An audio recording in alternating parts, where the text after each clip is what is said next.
Good morning, everybody. Today we are going to present the mortality meet from the Department of General Surgery. And today we have this interesting case of a 18-year-old male who was a two-wheeler rider hit by a four-wheeler. The time of arrival was 10 hours after the injury at around 9 p.m. on 24th of February. On arrival, the patient was irritable but responding to commands. He was under the influence of alcohol, and there was a history of loss of consciousness for 1 hour. Primary survey, the air was patent, C-spine was secured with a collar, breathing spontaneous, respiratory rate of 22, bilateral equal air entry. Chest compression test was negative. On arrival, the first vitals were pulse rate 120, BP 126 by 68, pelvic compression test was negative. GCS was E3, V4, M6, and pupils were bilaterally sluggishly reactive. The patient was fully exposed to see all the injuries which are present all over the body. Coming to the adjuncts, the chest X-ray and the pelvic X-ray were essentially normal except for the left clavicular fracture and the left scapular fracture. FAST was positive in all abdominal quadrants. There was slight metabolic acidosis with a lactate of 3 and a base deficit of -3. ECG was normal. After treatment, during treatment of primary survey, 500 ml of warm pistols were transfused. Routine investigation sent, blood grouping cross-matching done, and a COVID testing done. So there was some amount of response after the fluid bolus. The pulse came down from 120 to 100. BP was stable, saturation was normal. In the secondary survey, an ample history was taken and there was no significant findings on the ample. A detailed examination head to toe revealed a bony crepitus over the left clavicle. The abdomen was slightly tender near the right hypochondrium. Left leg showed proximal tibia fractures for which an above knee slab was applied. There was no distal neurovascular deficit. The left foot also showed some bony crepitus and there was a sutured lacerated wound over it. And all the peripheral pulses were palpable. Labeling the patient as a responder, we got a CT done. The CT had revealed multiple contusions involving the left frontal lobe, right parietal lobe, right thalamus. There was a diffuse axonal injury, sort of picture, which needed confirmation with an MRI. And the C-spine CT was essentially normal. Now we are looking at the CT torso here. It is showing that there is some amount of contusion cross laceration around the head of the pancreas with gross hemoperitoneum, devascularized spleen. On the delayed phase also, this seems to be a laceration, a through and through laceration. The kidney also had a grade 2 injury, and there's a doubtful suspicion regarding the D3 portion of the duodenum. Now, the CT torso was discussed with the radiologist, and yes, our findings were grade 4 pancreatic injury with a strong suspicion of a ductal injury, pancreatic transaction to be more specific, a grade 2 right kidney injury, grade 1 liver injury, hypoenhancement of the third part of the duodenum suspicious of ischemia, and non-enhancing spleen was mostly hypoperfusion related, not due to any injury, and left clavicle fracture and left scapular fracture, no hemopneumothorax. So neurosurgery and orthopedic referrals were taken. The GCS was M6. So nothing was done from the neurosurgery side except for Eptoin. Pupillary reaction was to be checked, and GCS, if decreased, needed a repeat CT on an urgent basis. Orthopedics, they said that surgical fixation of fractures will be planned once patient is stable and cleared from general surgery and neurosurgery. We did an injury severity scoring as well. The ISS score came out to be 29, which is an anatomical score. It takes into account all the anatomical injuries in different parts of the body. And it signifies that if the ISS is more than 15, it is classified as major trauma. So this was a major trauma case. The revised trauma score, which is a physiological scoring system, it was 7.84. And the TRIS methodology, we calculated the probability of a survival, which was 96.98%. Since it was a blunt injury. The patient was planned for the fluid resuscitation followed by laparotomy on a semi-emergent basis and was managed in the ward. The vitals during observation, as you can see, the tachycardia initially 120 came down to 100, 98, and again started rising at around 5 to 7 am. The BP was more or less stable and the saturation was more or less stable. So the tachycardia initially came down, but then it started going up again. Meanwhile, we got the investigation reports for which the hemoglobin came out to be 14.3, 17,000 total counts, more than 2 lakh platelets counts. PT-INR was normal. The urea creatinine was suggestive of some amount of AKI. The creatinine value was 2. The sodium potassium was also normal. But the patient started having abdominal distension and increased pain abdomen at around 7 am. So this prompted us to reevaluate the patient again, discuss the CT again, and this time the exploratory laparotomy was planned on an emergent basis. We took 2.5 hours to take to the OT because the OT was not free at that time. We had given our call for an OT. During shifting of the patient, the pulse rate was 124, BP 108 by 56. Intake output 2000 ml had been transfused till now, and only 100 ml of urine had come. The patient was taken in OT and all the lines were being placed, and patient was yet to be intubated. Suddenly the patient went into bradycardia, followed by ventricular tachycardia, followed by an asystole. CPR was started according to ACLS guidelines. Since the patient was very young, we continued CPR for 40 minutes and the patient finally was revived. However, at that time, the patient was on NORAD support this time, and there was severe metabolic acidosis, hyperkalemia. These were being managed, and somehow the patient was stabilized hemodynamically, and we decided to go in to tackle the duodenum and the pancreas by a damage control approach. Post CPR, there was a bilateral intercostal chest tube placed. In the operative management, we did a midline exploratory laparotomy, exposed the pancreas and the duodenum. There was no bile leak or gastric spillage. We looked for obvious sources of bleeding. Yes, there was hemoperitoneum, but there were no active sources of bleeding at present. And looking at the duodenum, we decided we should preserve it. There was a pancreatic transaction for which we did a pancreatogastrostomy, a retrograde duodenostomy, and a feeding jejunostomy. Multiple drains were placed and a mesh laparostomy was done, keeping into mind the damage control approach. So this is the initial picture. So we went in, we found that there was hematoma in the lesser sac, a transected pancreas. If you can appreciate it properly, we can see the vessels, the portal vein below. We put the pancreas inside the stomach, a pancreatogastrostomy by Duncan procedure, and this is the post repair with an RD and FJ. The duodenum was okay. There was serosal tear, there's some amount of contusion, but we decided not to do anything with the duodenum. We placed a retrograde duodenostomy and a feeding jejunostomy. After this, the patient was shifted to the ICU postoperatively, and the ICU course will be discussed by Dr. Bharat. Thank you, sir.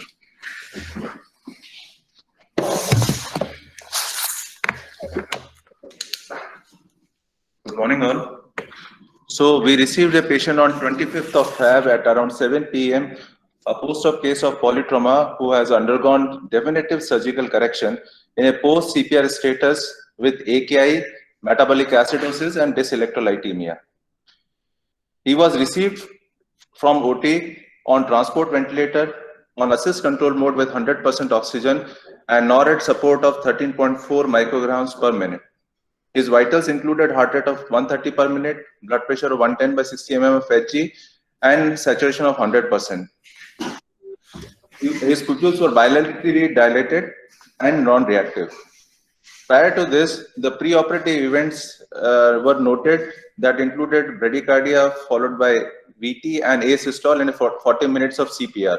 Post-CPR ABG had shown metabolic acidosis and hyperkalemia, for which the treatment was going on intraoperatively. Going through the records, it was found that intraoperatively, patient has received around 4.4 liters of fluids for maintaining the hemodynamics that included 2 PRBCs and 2 FFPs. However, the total urine output intraoperatively was 30 ml. The preoperative pre-resuscitation area also showed that 2 liters of fluid was given to maintain the hemodynamics, but the output was only 100 ml. When the patient was received in the ICU and he was taken on the volume control ventilation, the monitoring attached include pulse oximetry, invasive blood pressure through the right radial artery, 12-lead ECG, temperature monitoring by the nasopharyngeal probe, input-output charting, and a serial ABGs to monitor the lactate, pH, and electrolytes. Blood sugar was done every 4 hourly. The baseline investigations that were sent included complete blood count, the entire coagulation profile consisting of PT, INR, APTT, the liver functioning test including SGOT, SGPT, albumin, bilirubin, alkaline phosphatase, the procalcitonin levels, the renal function test, the blood urea, serum creatinine, and serum electrolytes. Blood cultures was sent in view of polytrauma. Chest X-ray was done to rule out any change in pulmonary or cardiac status or any collections despite both ICTs. USC abdomen could not be accomplished in view of surgical dressings and poor window. The results of preliminary investigations revealed an HB of 11 grams, a total WBC count of around 14,000, and platelets were in adequate number. The liver function test showed a post-CPR status with ischemic hepatitis with raised SGOT and SGPT. His albumin levels were low and INR was around 4. The procalcitonin levels monitored on day 1 and day 2 were exceptionally high. Going to the arterial blood gas analysis, the metabolic acidosis was persistent despite being medically managed. The pH was of the order of 7.2, below 7.2. Potassium was in a higher range, and lactates were also high. Of more interest was the renal profile that showed total output of only 70 ml, potassium of around 6.3, despite medical management that consisted of dextrose insulin infusion, soda bicarbonate infusion to keep the pH more than 7.2, calcium gluconate, and nebulization with beta-2 agonist. The same profile was noted. The nephrologist was sent call for an urgent hemodialysis. Despite hemodialysis and medical management, the potassium levels were still beyond the maximum safe limit.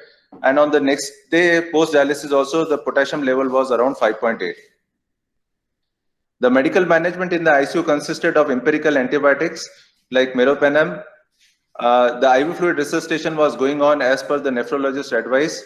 He was on a continuously escalating dose of vasopressors. Since he was on ventilatory support and was a post-operative patient, analgesia and sedation was maintained with opioid analgesic in the form of fentanyl infusion. Paracetamol and tramadol were also supplemented. Ancillary measures for stress ulcer prophylaxis included pantoprazole, AMSET, and to support adrenal hydrocortisone. Since it was a post-operative patient, the mechanical prophylaxis was used for to prevent DVT.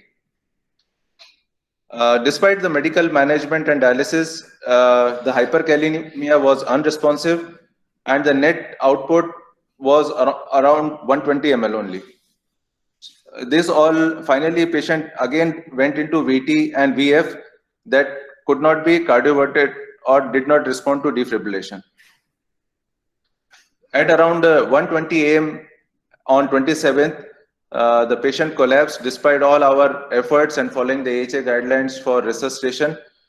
And the immediate cause of death was labeled as post-CPR refractory shock with AKI, leading to metabolic acidosis and dyselectrolytemia. Now I will hand over the mic to Dr. Niladri. Thank you.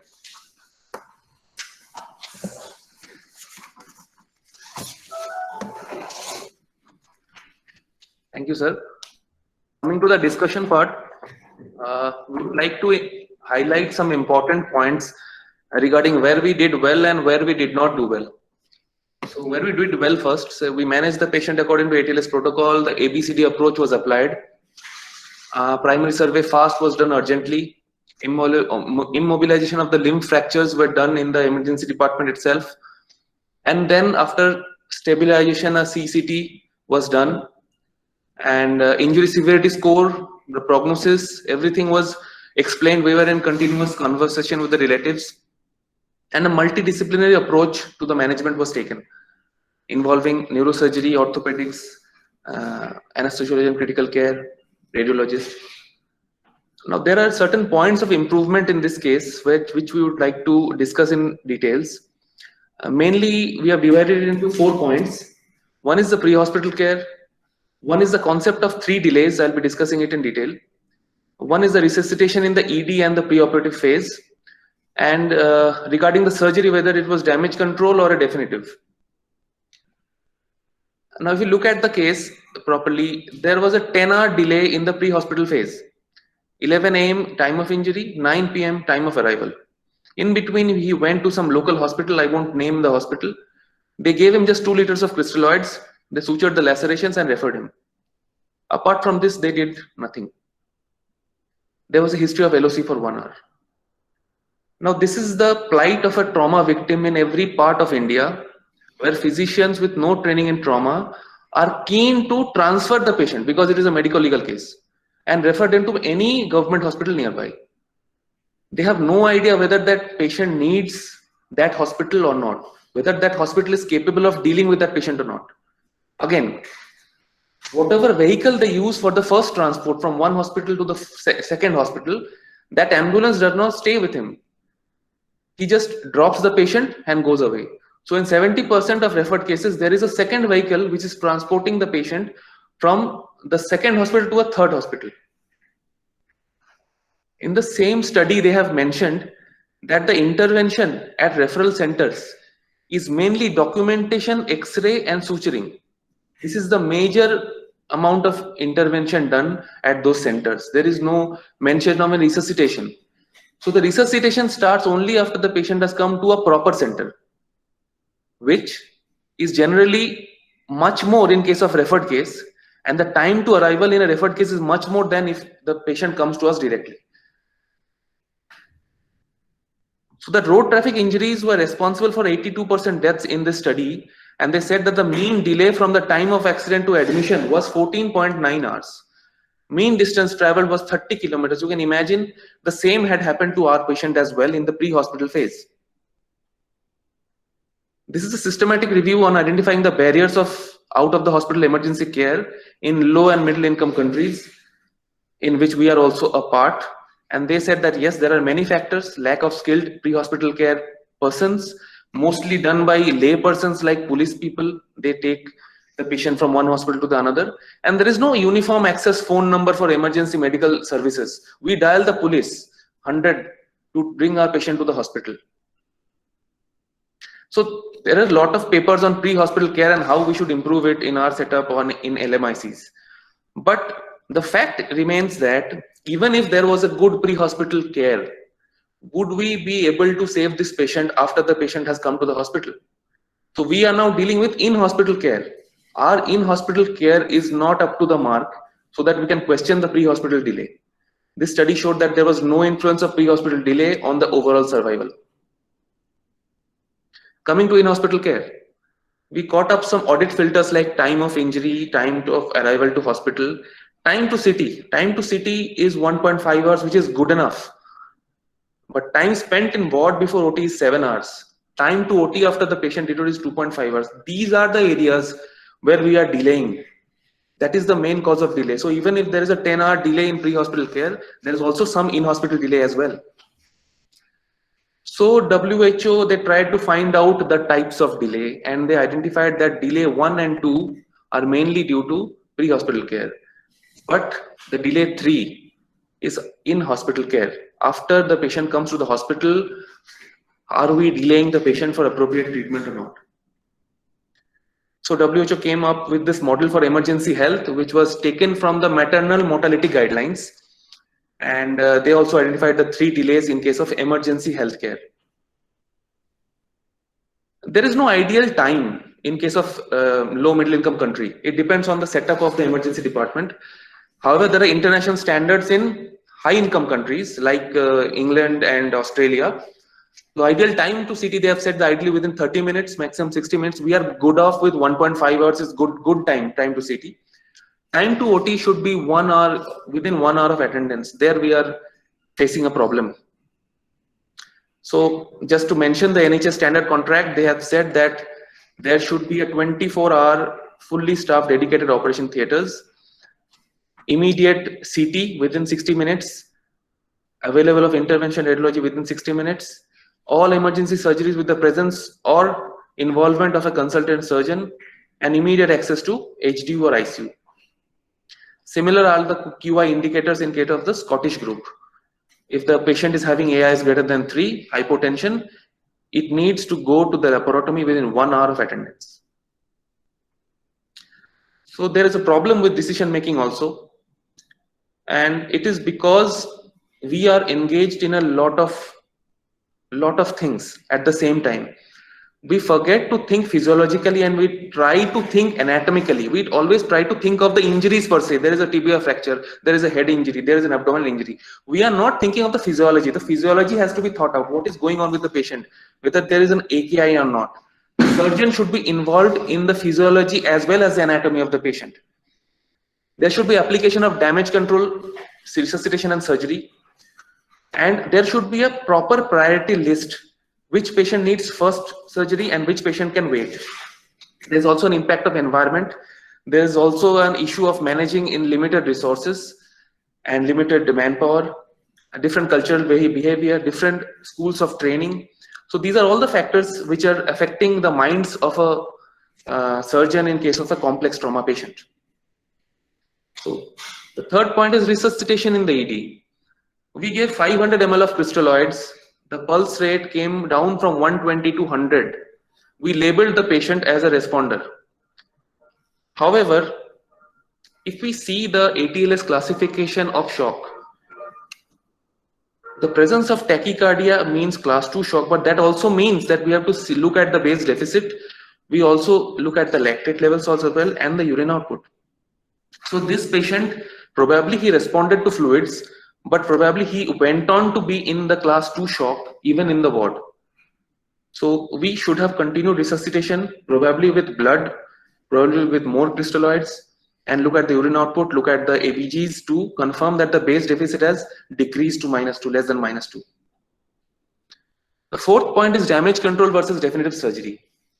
So after an episode of CPR on table, do we need to do the surgery?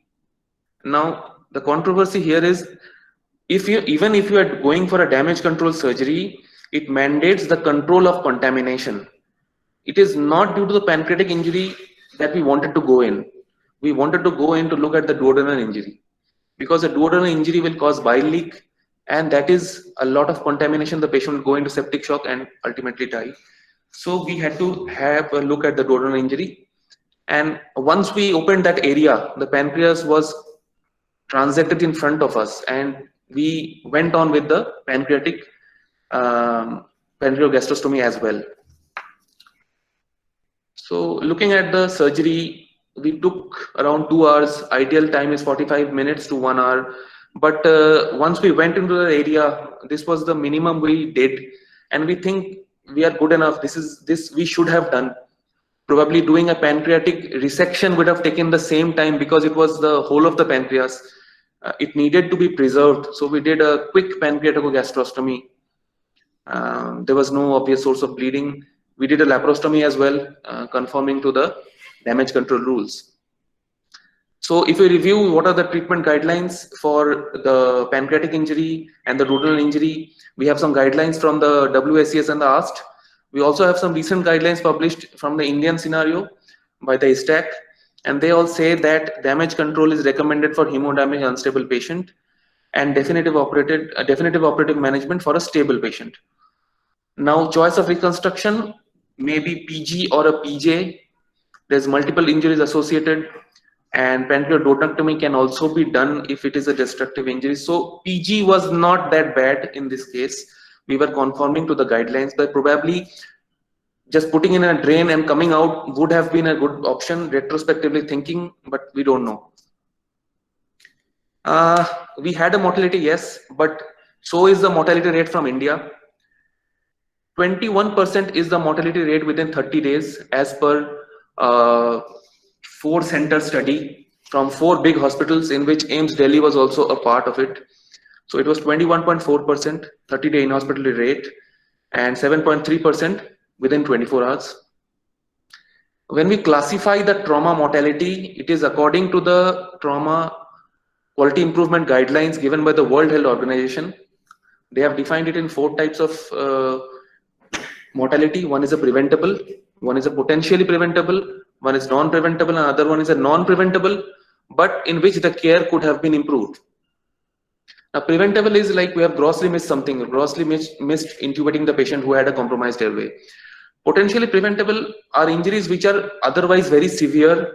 Even if you would have done something, the patient might not have survived, but yes, there were some deviation from the standard protocols and which led to the potentially preventable mortality. Non-preventable, you cannot prevent that mortality whatever you do. And there are some scope of improvement in case of some non-preventable mortality as well.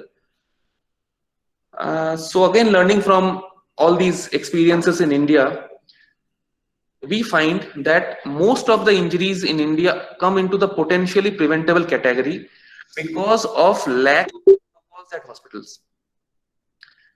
And we see that mild ISS patients had 50% early mortality. 50% of the mild ISS patients had early mortality. So are we missing something here? Probably this ISS was not 9. Probably this was a moderate or a severe ISS because every patient does not get a CT in India. So how can we classify it according to ISS? So probably physiological scoring systems are better in case of India and other LMICs than anatomical scoring systems. So concluding, I would like to say that we can fairly say that this patient was a potentially preventable mortality based on the WHO TQI guidelines. If we had proper protocols and we had stuck to them properly, we probably would have able to save the patient. They saved this patient. The patient had a head injury, probably DAI with multiple abdominal injuries, post CPR, kidney shutdown. There's also a renal injury present. So maybe potentially preventable, we don't know, but we will try to manage patients in future. Thank you very much. We will be open to questions.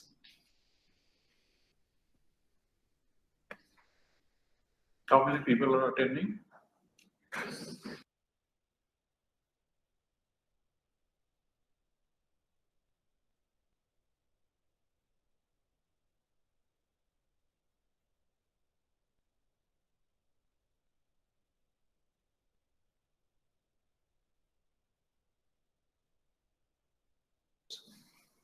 The questions can be typed in the chat box, or if somebody want to ask a question, they can unmute themselves and ask the question.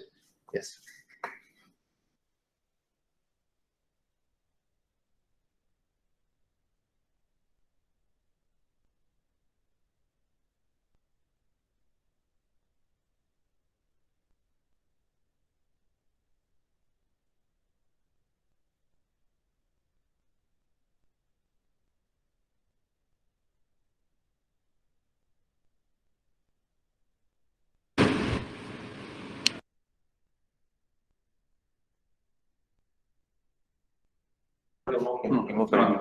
Yeah, hello sir. Yeah, sir, it was around 2 liters of hemoperitoneum. There was bleeding from the liver laceration, but it has stopped. There was also some bleeding around the lesser sac. So around 1.5 to 2 liters was the blood loss in the abdominal cavity. But after doing an active suctioning and a proper wash, we did not find any active source of bleeding at that time. Bilateral.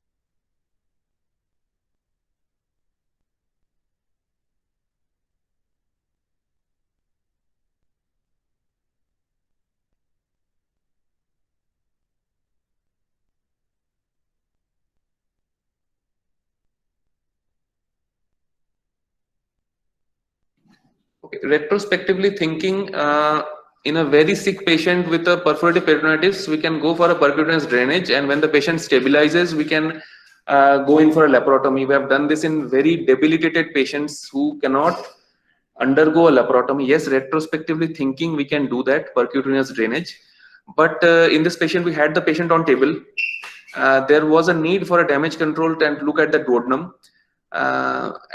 We thought that going in and having a look at the duodenum, doing a damage control surgery was a better option than doing a percutaneous drainage. Two more questions.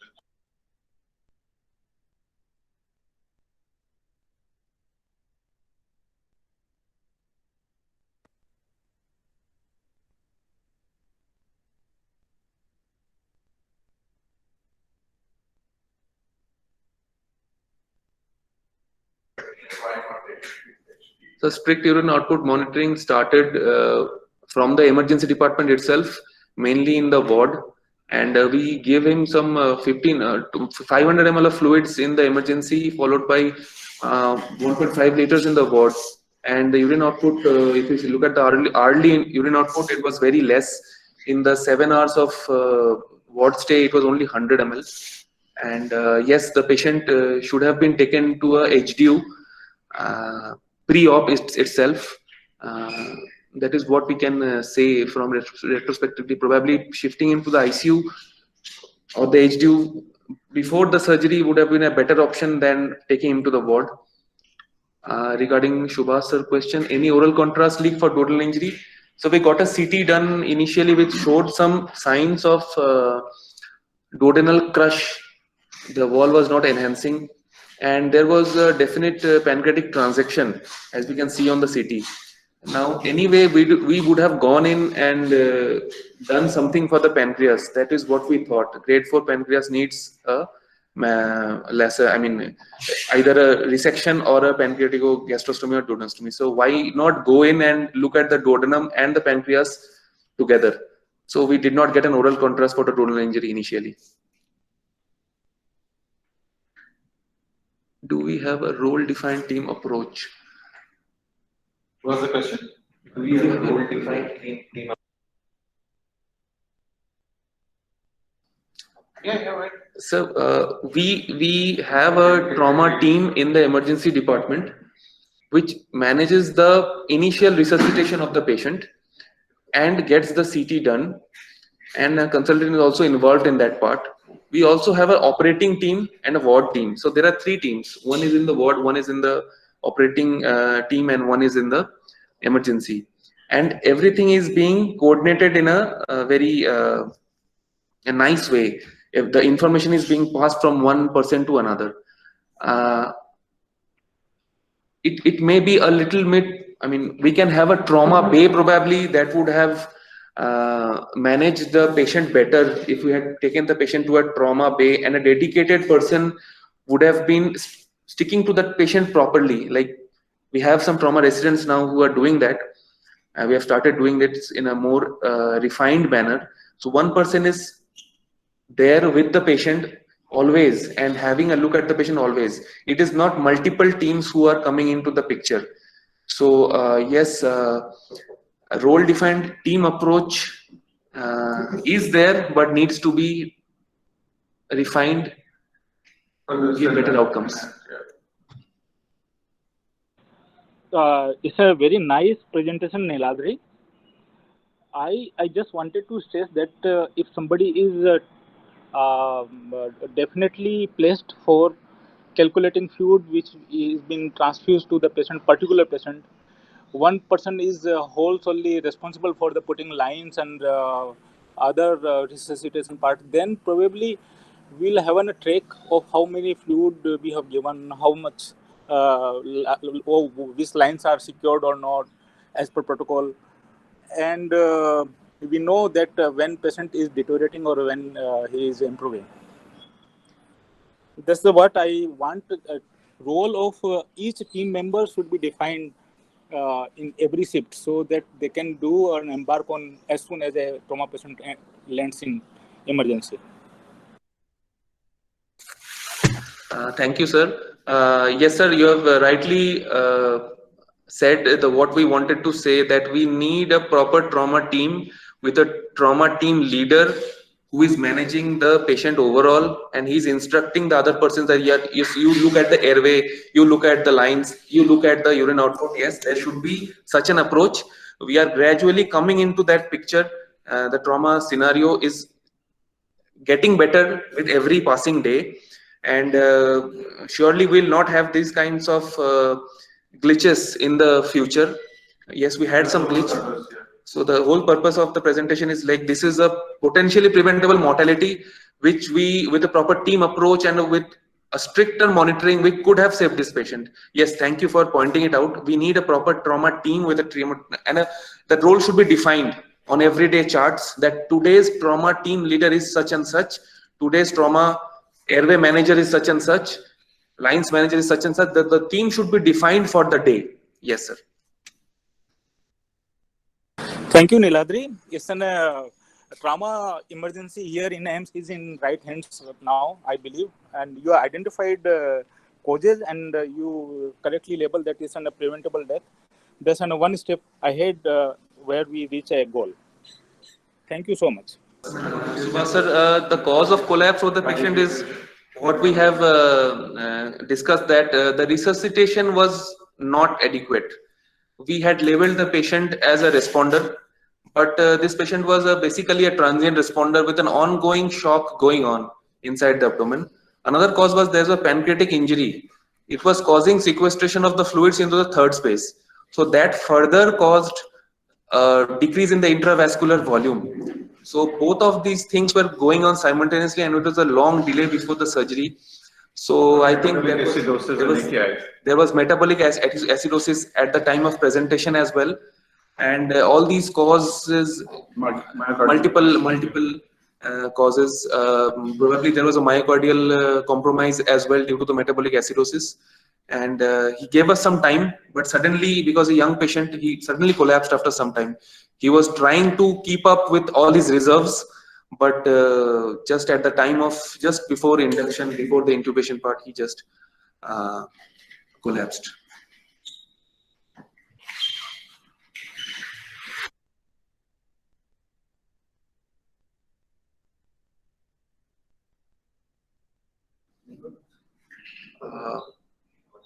Thank you, sir. Any further questions from faculty members? Okay, just say thanks to audience. Thank you all. Thank you for the nice discussion. We'll log off.